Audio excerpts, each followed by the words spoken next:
Hi everyone, welcome to this little video of mine. Today I want to share with you what I have been making with this week's freebie from Creative Market. So here is my file in Canva, and what I have made is some bullet journal monthly covers. I've made this little floral wreath. Well, they're leaves, and I've made them into wreaths, and then we've got the dates, the months in there, and you can print them out and cut them in half, and they will fit into your A5 bullet journal.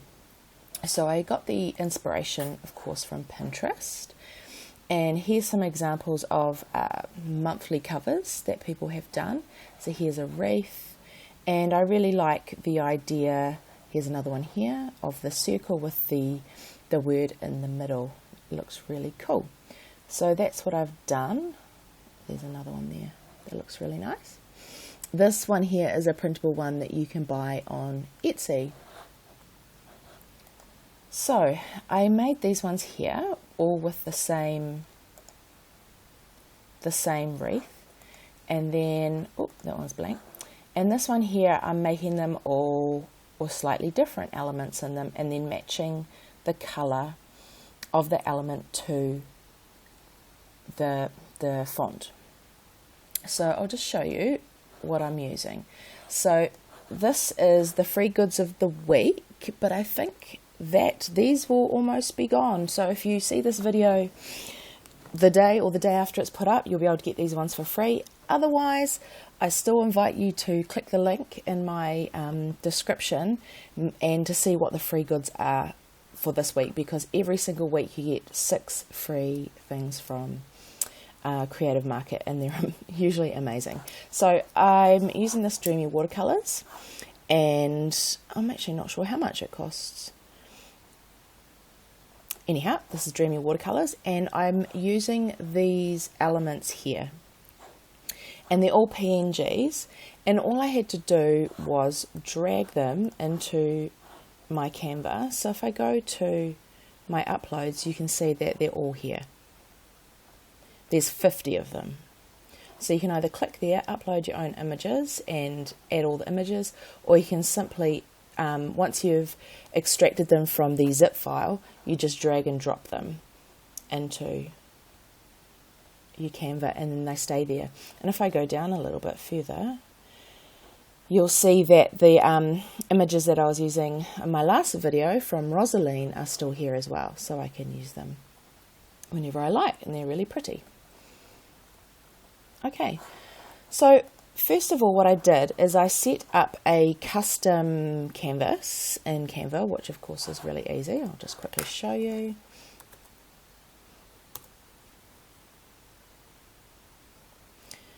So here we go, Canva, and you just click this one here, use custom dimensions. And what I did is I used the shortest dimensions from A4 and US letter, because I wanted this to be able to print on both. So, and then I want it to be 300 DPI. So it was 8.26 inches by 11 inches, which works out to be 2,475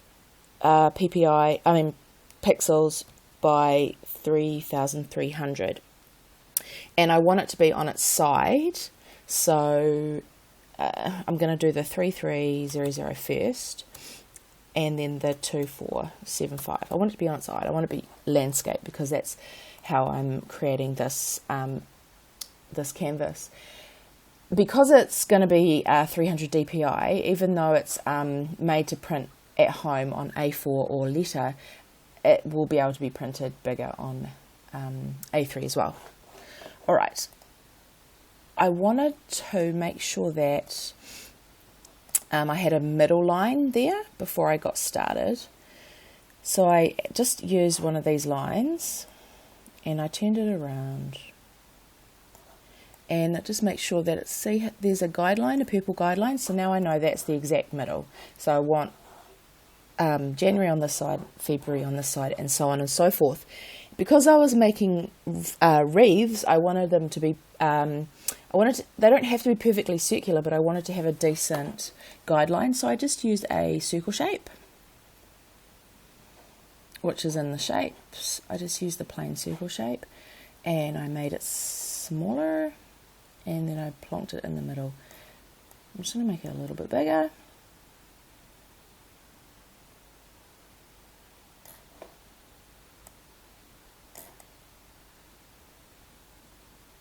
There we go. I just wanted that guideline to come up.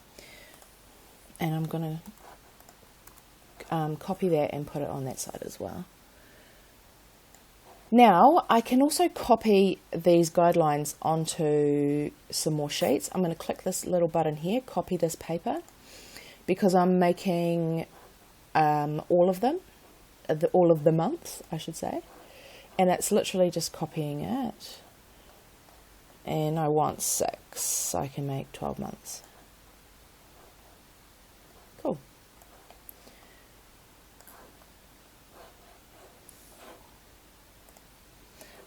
You can do the wreath first, or you can add in your text first. Doesn't really matter. I'll just put that in there. January.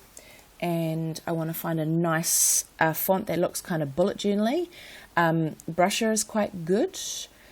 And what was the other one I used? I found a really good one the other day.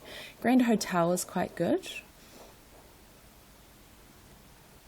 Of course, everyone has their own preference. And I find that making it really big is what makes it look really cool. Of course, you can always change it. There we go. Okay, so I'm going to make my wreath around it, and I'm just going to use my elements here. So I'm going to use green ones, because my other one I used the pinky ones, so I'm going to use green ones. And you can either use different leaves all the way around, or you can use the same leaf all the way around. Both ways makes it look really cool. So I'm just clicking on it, and then I'm dragging to reposition it. I'm using that little circle tool to turn it around, and I can also make it bigger by just dragging it. So if I make it big like that, see, it still fits on the circle quite nicely. Where's some more greeny ones? So I'm just using different elements for each one. Whoops, Control Z. I didn't want to move that. So I'm just bringing this one in again, and I've already used that leaf in that orientation here. So I'm going to click up here and flip it. And now I'll use it again somewhere else. Oops.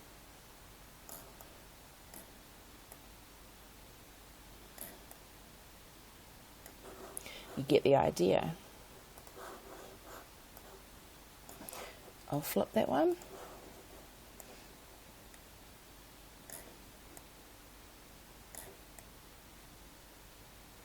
And you just keep going around until you've made your wreath. Then what you want to do is, actually that pink looks quite nice under those greens. If you want to remove your circle, you just need to, I know there's a way that you can go straight down to the bottom rather than having to click the arrange button, but I haven't quite figured it out yet. So if someone can put in the comments how to do that, that would be awesome. So what I do is I'm just going to click what's on top and click arrange and click back, back, back until my pink. So now I've selected that guideline, and there you go. My leaves are left, and it actually looks quite cool just like that. Now I'll show you how I made this the border with the same colour as the text, the same colour as the border, because I think that looks really cool as well. So we'll just put that heading there. I'm going to change it to my lobster.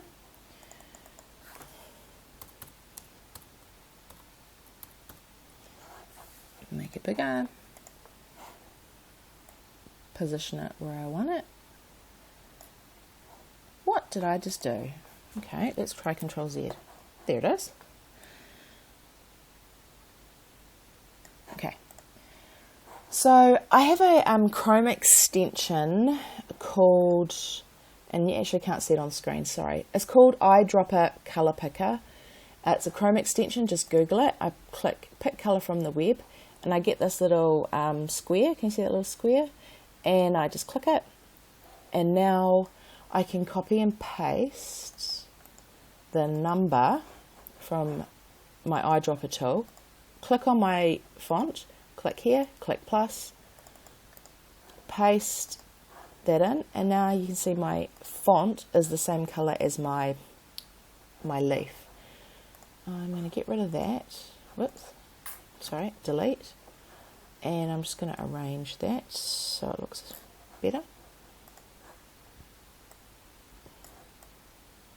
Oops. Ooh, that looks actually quite good. So there you go. How to make a wreath and how to make, just use one element to make a lovely cover page, and there's the name, and I'll just get rid of that as well. And there you go. And then you can just keep going during the months. So here's just some examples of the other ones I did. Matching up the colours. And there's the full wreath. So there you go. Dreamy, I'll pop the link for the Dreamy collection in. And I'll also pop the link of my Etsy store in, because I'm going to pop these ones here up for sale on Etsy, and you can get the, I'll also put the Canva templates in as well if you want to modify them. And I hope you like this video, give it a thumbs up, and don't forget to subscribe. See you later.